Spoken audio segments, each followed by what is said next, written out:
Hello, my name is Dr. Hunter Fine. I am a communications scholar, and today I'll be talking about the slap heard around the world from an interpersonal communication perspective. Now, why can we not stop talking about this moment? From my perspective, we can't stop talking about this moment because we often analyze and examine events that happened in the past. When we have video footage and when they are important to us as societies, we start to pay attention to them and begin to break them down to better understand the worlds that we inhabit and the worlds that we would like to see. If it's a sporting event or a play on the field, for example, we go back over the play. We talk to the players, what was going on in your mind as this happened. If it's in a world event, then we go back to the footage of some of the events that took place and talk to people concerning their thoughts and reactions to these moments. But what we have here is an interpersonal moment on a very public stage. We have these angles on the individuals involved. And so this is a private moment that happens very publicly. And so it has some implications in terms of interpersonal communication. And we will apply an interpersonal communication perspective to this very public and widely discussed moment. Now, I'm not going to get into the morals or the ethics or some of the backstory concerning what happened here outside of the perspectives offered by interpersonal communication. And so let's apply some interpersonal communication elements to this moment. Number one, conflict is natural. This is a interpersonal moment that involves tension and conflict. And like I said, this could have happened outside of this public context, and that would have been fine, and we would not be discussing it as we are now. And so, for one thing, this is a very natural occurrence. Conflicts happen all the time, and sometimes they result in physical harm or violence. They almost always involve emotion, and forms of reconciliation, acknowledgement, and rupture, and then also reconvene in acts of forgiveness, and healing. And so we get to talk about these moments here, from a communication perspective. There's a form of care and commitment that also occurs when tensions happen in interpersonal settings. And so there is, believe it or not, an a bonding that is going on this stage. Emotions are involved, and now if emotions weren't involved and if nobody cared about each other, well, then this moment wouldn't have escalated to what we saw on stage and in the audience. And so interpersonal conflict can be productive or it can be unproductive. And now you can think to yourself, was this an unproductive example of conflict, or was this a productive example of conflict? If I had to choose one side, I would largely say that this was an unproductive way to handle interpersonal conflict. This was an interpersonal moment. Will Smith did not take a step back and say, I am going to contact the Oscars. I am going to find out who wrote this joke. I am going to find out who the larger organization that set this in motion. This was a script, it was something that was being followed. But instead, it becomes an interpersonal moment between Chris Rock and Will Smith that escalates on stage. And so, in many ways, this is an unproductive example of interpersonal tension. Nevertheless, it is an example of interpersonal tension. There was a lot of organizations and associations and groups at play here, but it unfolds as a moment between largely two people. And so, number two, interpersonal tension can be expressed overtly or covertly. It can be passive aggressive, or it can be outwardly aggressive or overt. Now, you might ask yourself, was this passive aggressive? Was this overt? Or was this covert? Did Will Smith not invite Chris Rock to the after party he was going to? Did Chris Rock go on Twitter or social media afterwards and sneak diss Will Smith? Did Will Smith say something to Chris Rock at a later date? No. What happened was immediate and it was overt without a doubt. And so we don't have a certain level of covert tension at play here. This is a very overt and outwardly aggressive act that marks the tension. Games. Um, some of the games are the woe is me game, or I have it worse than you. The blemish game, where we're upset at something and we decide to pick something else out about a person and bring them down for that.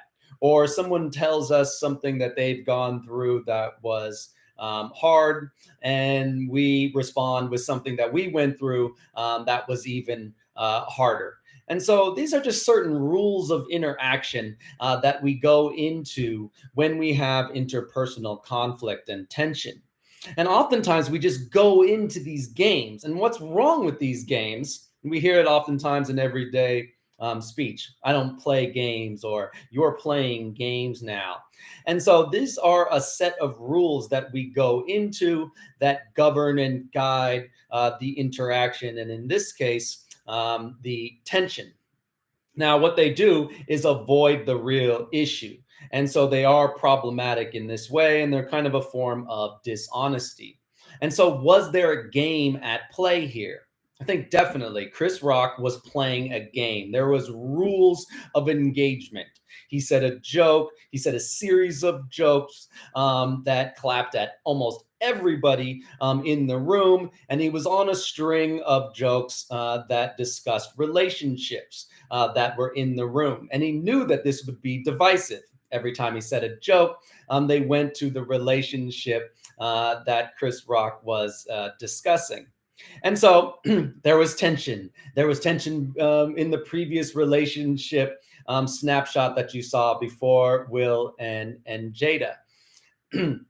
And so there was a small amount of tension that we can see interpersonally, and then everybody laughed it off, and we moved on to the next one. Now, this game would have gone as it was devised throughout the series of relationship-based jokes that Chris Rock had on his script.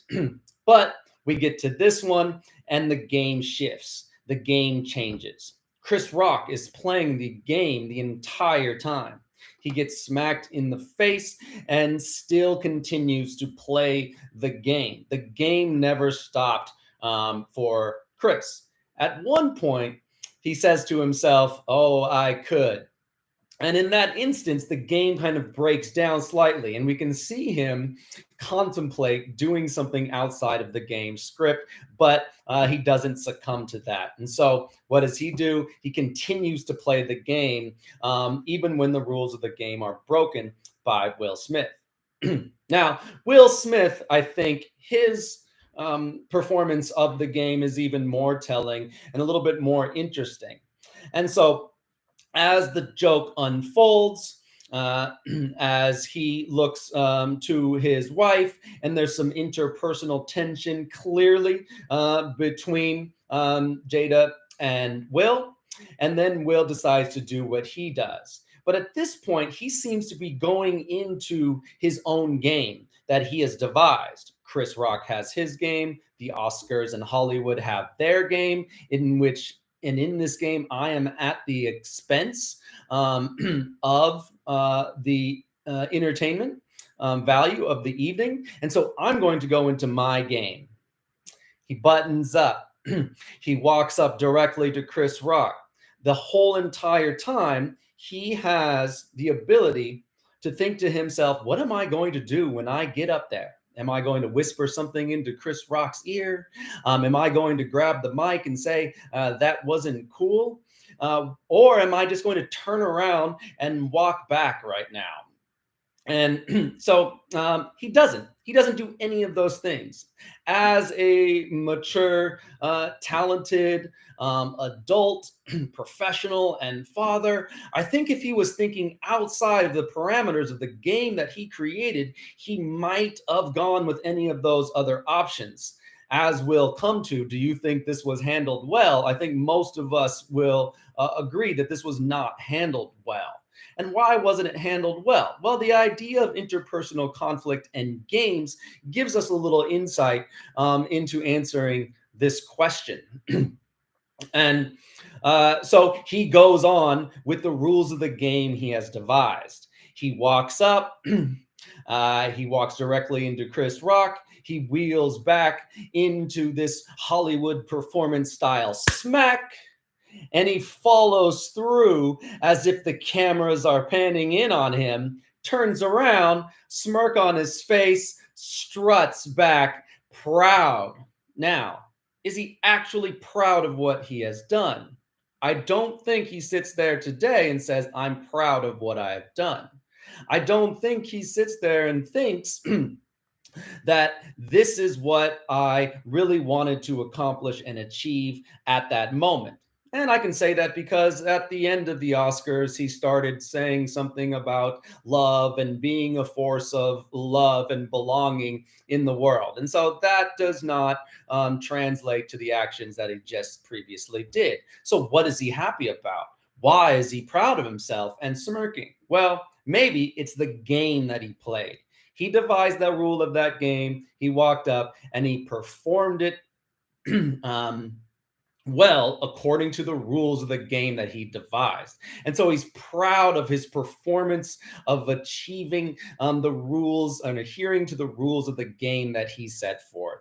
And so, once again, I think if he was thinking outside of the context of the game that he had devised, he might have done something else. And so, what does this make us think about? It makes us think about the ways in which the games or the rules that we have devised or that often govern interpersonal relationship interactions and tensions start to take over us.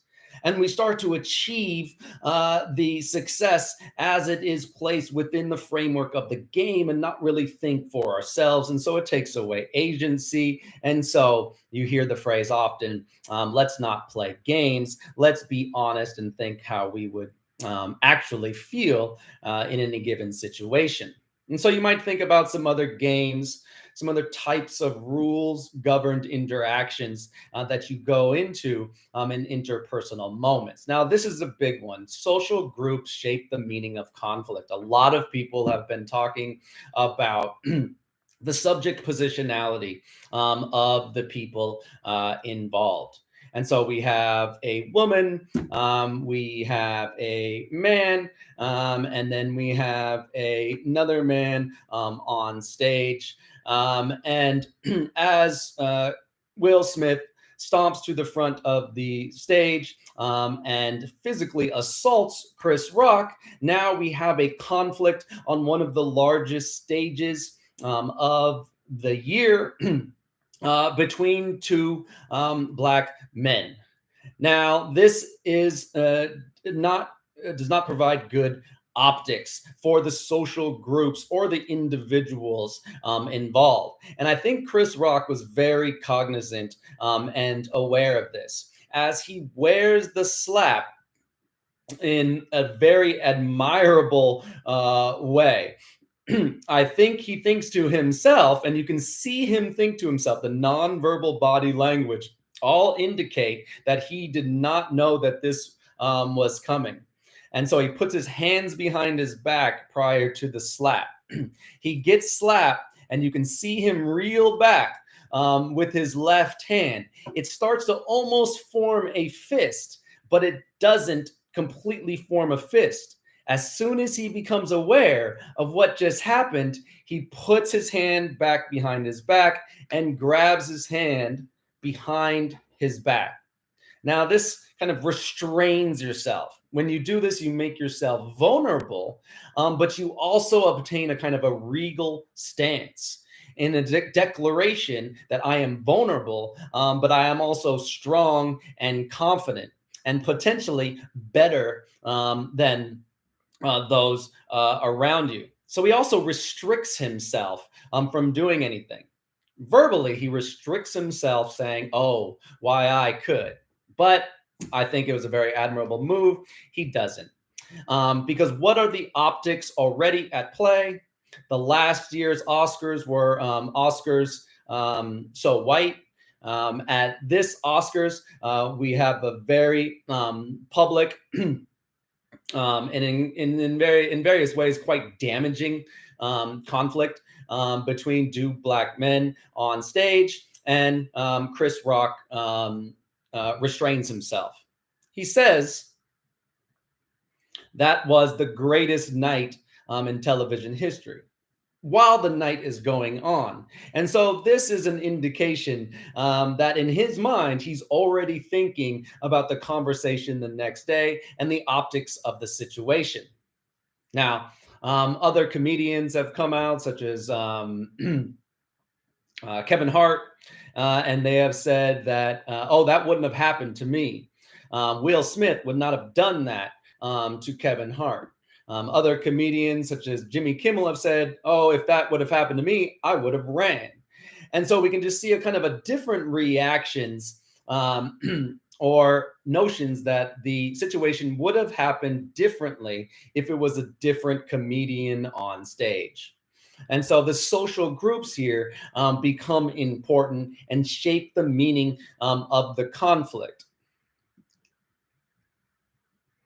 Conflict can be managed well or it could be managed poorly. What do you think? Was this a well managed conflict or was this a poorly managed conflict? I think um, the answer is somewhat clear here. And so I'll ask you this: what could have Will Smith have done differently? How could he have managed this better? And I think there are so many ways that he could have managed this better. One, he goes up onto stage. He performs a violent act. Two, he comes back and sits down and then proceeds to verbally yell at Chris Rock, in an essence, kind of holding the whole entire audience captive at this point. And so he could have done one or the other. Clearly, I think if he would have left out the on-stage assault and just yelled at Chris Rock, that would have been slightly better. He could discuss this privately with Chris Rock at any moment during a break, television commercial break, at an after party, or at a later date. Any of these options would have been better, somewhat better than what he did. How do you think he could have handled this situation? Conflict can be good for individuals and relationships. And so, like I said, there's an amount of caring and emotion and bonds that are going on here. Maybe other comedians have said that this wouldn't have happened because they don't know Will Smith like that. I think there's a certain amount of familiarity that is at play here that gave Will Smith the inclination that he should go up on stage and do this to this particular comedian. And so maybe it's subject positionality, maybe it's group belonging, maybe it is based on a friendship that these two have had in the past. They are both seasoned veterans of entertainment, and so they have had an opportunity to know each other for a much longer time than other people in the business. And so that might be at play. Now, there's a lot that's made on black crime, or and a much less on kind of white on white crime, or violence that happens within communities. Now, there's a lot made of this within different contexts, but studies show that people perform acts of violence and crime oftentimes against their own social groups, women and women, men and men, different cultures, within those cultures. That's just the way it occurs. When we are close to people, when we think more like other folks, we tend to have more tension, and then we tend to take out that tension in aggressive and violent ways. And this happens more within group settings. And so they are close to one another here. And that is why this occurs. This does not occur with someone that Will Smith is less close to from an interpersonal communication perspective. And so, what we're seeing here is tension, and there's a an equation that equates tension with closeness, bonding with conflict. And that's what's unfolding here. I think many, and we'll get to this in a moment, one way that we can reconcile and work through this conflict is to recognize the fact that there is a high amount of bonding and closeness at play here. So much so that it unfolds in a moment wrought with pressure and tension. And so conflict can be good for individuals. You might ask yourself, what will happen after this event? And so we move on to grace, granting forgiveness. Now, what occurs? One thing in interpersonal relationships and our specific subjects here, interpersonal conflict, is rupture. Interpersonal relationships have an initial stage, they have a growth stage, and then oftentimes they have a rupture stage where the relationship ceases to exist. Now, communication plays a large role in all of these processes, but when the relationship is ruptured, communication ends, and the two cease to have a relationship with one another. And so we might ask ourselves, who should apologize? Who apologizes to who? Who forgives who? Which relationships are severed? Now, the relationship between Jada and Will is highlighted here. There was clearly a tension between those two that led to the tension between Chris Rock and Will Smith. Now, what should happen in that relationship? And we all started to think about how their conversations would go after the event, how their conversations at home and with their family are continuing to go post slap.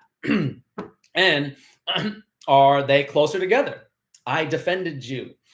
Thank you for defending me. This brought us closer together. Or look at what you made me do. Our tension made me take out that aggression from our interaction on somebody else. We should cease to be together. Now, I'm not saying any one of these should occur, as I don't have enough information. I'm just talking about the interpersonal communication implications at play here. But one thing is important to note is that our interpersonal conflicts with other people, they spill out to harm potentially other people. Also, our own psychological well-being comes into play when we're both dealing with other people in a relationship and then also other people at large. And so we exactly saw this unfold. Once again, this is just so fascinating because oftentimes these things happen behind closed doors, or even if they happen publicly, we don't have so many angles like we would a play on a sports field. And so we saw Jada's reaction, not very happy. We saw her have an interpersonal conflict with Chris Rock. She shoots daggers at him after she rolls her eyes, recoils, and takes a defensive position. Will Smith relaxed and laughing at the joke initially.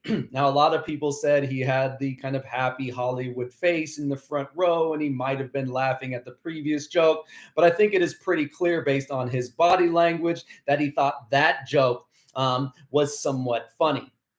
What we don't have is the interaction between him and Jada immediately after she rolls his eyes, shoots daggers at Chris Rock. But it's safe to say that there was tension between them. Will Smith goes into a game. Now I'm going to perform my own game. It is very Hollywood based. It is very scripted. He is not nervous to be on stage. He is not self conscious necessarily about what others might think because he is Will Smith and he is going into a performance like he has done many times in the past.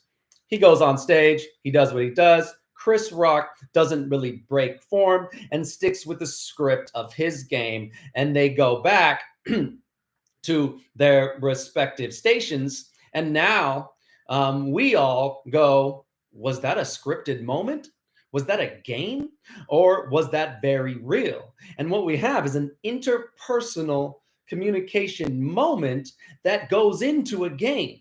And so there's been a lot of analysis and examination of this moment, but I don't think anybody has said that it is both a game and a very real and authentic interpersonal moment. And so that's what we have here. When we go off into the scripts of our interactions and perform them, we oftentimes look back and say, who was I? Why did I do this? And it's even harder to recognize the authenticity on the levels of emotion and interpersonal bonding that were actually involved in the situation. So that's what we have here. Lastly, what do you think will happen after this? Who will forgive who? Who will apologize? Will there be a Netflix special where Chris Rock rips on Will Smith the entire time? We know that they won't co-host the Oscars next year because Will Smith will not be allowed. But will they have some sort of public moment where they appear together as a form of solidarity? Will Jada and Will Smith continue to be together, or will they have a rupture? This will yet to be seen. Nevertheless, it will all revolve around interpersonal communication. Thank you.